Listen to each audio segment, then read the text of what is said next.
Sir మా తమ్ముడు చిగురు ప్రాబ్లం ఉంటుంది. మందు అలవాటు కూడా ఉంది సార్. చెప్తారా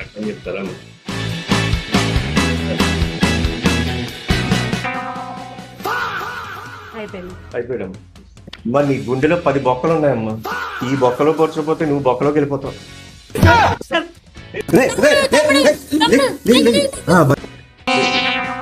ఏమన్నా బాగానే ఉన్నావు కదా సార్?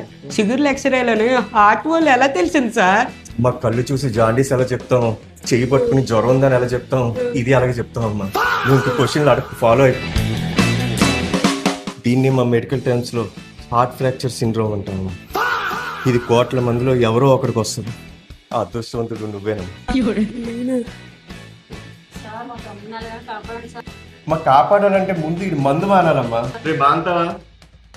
సరే లేజర్ ఉంది కదా, దాంతో బొక్కలు కూర్చేద్దాం. మా కదలకమ్మా. బాబు లేజర్ ట్రీట్మెంట్ అయిపోయింది లేకు. సరే ఇంకోసారి నువ్వు మందు తాగేవని నీ హార్ట్ కాదు, రేపు హార్ట్ వచ్చాను. బుద్ధున్నాడు ఇంకోసారి ఎవరైనా మంత అవుతారా సార్? మరి చిగుళ్ళు కూడా రేపు నుండి వచ్చాయి. ఓకే అప్పుడు చేద్దాం. ఇప్పుడు చేయలేదా? ఇప్పుడు చేయలేను, ఇప్పుడు చాలా పెద్ద ఆపరేషన్.